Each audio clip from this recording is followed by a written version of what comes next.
Hello, हा बोल ना. आलो इथे चौकीत म्हणलं मी. बर काय म्हणते तुम्ही? आता ही पोरगी मध्ये मला नाही राहायचं, मी माझ्या माहेराला जाते, ते मला रोज हाणतोय. बोला ती सोबत. हॅलो, हा बोला ना. काही नाही भाऊ, म्हटलं मी जाते माझ्या माहेरी, ते रोज दारू पिऊन मला मारहाण करत आहेत.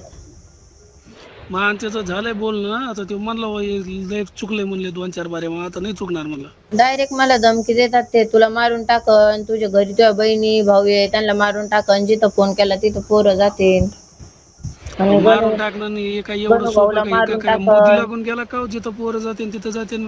बोलला असेल ते पेण्याच्या नादात. गणू भाऊला बी मारून टाकन, लय गणू भाऊ करते. म्हटलं मी त्यांना फोन पण लावत नाही, नाही त्याला बी मारून टाकन म्हणे त्याच्या घरात जाऊन, आणि तुला बी इथं घरात मारून टाकन, तरी माझा केस सुद्धा कोणी वाकडा नाही करू शकतं म्हणे. असं काय कोण लागून गेला काय? ते आता बोलला असेल ते पेण्याच्या नादात. बरं पेण्याच्या नादात बोललेलं सहन करायचं, 4 चापटे मारलेले बायको सहन करते, पण एवढं हाणत नसतात ना कुत्र्यावानी बायकोला. ठीक आहे, जाऊ दे, आता झालं गेलं, एक वेळेस द्या त्याला चान्स सुधारायला. बरं मग मी घरी जाते, तुम्ही जिम्मेदारी घेतात का माझी, का ते मला मारणार नाही? आणि त्यांनी जर ठीक माझ्या आहे, तुम्ही केसाला बी त्यांनी जर धक्का लावला मारला तर तर मला मी फोन काय करू? करा, मग मी सांगतो त्याला. फोन एकदा तर जा. देत नाही ना, फोन तो घरात ठेवतात खिशामध्ये, घरातून कडी लावून घरातून कुलप लावत येतात, मग मला मारत आहेत. का गल्लीतला माणूस सुद्धा मला वाचवायला नाही आलं पाहिजे? हम्म. कोणत्या पद्धतीने राहू मी? त्या प्रत्येक गोष्टी त्यांना मी सांगितल्या, समजून सांगितल्या, ते म्हटले तसं मी वागले. ते म्हणे गणूभाऊवर केस टाक, अशी अशी कर, तशी तशी कर. त्या बिचारे कुठंच नाही माझ्या मॅटर मध्ये, त्यांनी फक्त मला यांच्यासोबत लग्न लावलेलं आहे, तेवढंच त्यांची चुकी आहे. बाकीचे जे काही मॅटर आहे ते माझे ते पर्सनल तिकडचे, यांचा काहीच हात नाही त्याच्यात. तरी म्हणे त्याच्याबद्दल केस टाक, हाणून मारून मला केस टाकायला लावली, तरी मी केस टाकली, त्या माणसाची काही चुकी नसताना.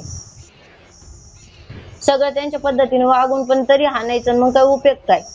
ते म्हणते तसं नाचायचं, ते म्हणते मी तसं करायचं, तरी मी मार खायचं, मग माझा उपयोगच नाही ना तिथं राहून. ठीक आहे, जाऊ दे, एकदा राहा, बघू काय ते. बघू ना 8-15 दिवसांनी, 8-15 दिवस जरा मी पण लांब राहते, त्यांना लांब राहू द्या, मग बघू. त्यांना काहीतरी वाटेल ना का आपली बायको जवळ नाही तर कोण धरतो कोण नाही. तर बघावं आता, आमचं तर म्हणणं होतं एक वेळेस राहू द्या, एवढी वेळेस थांबा. तुमच्या भरोशावर राहू का मग मी?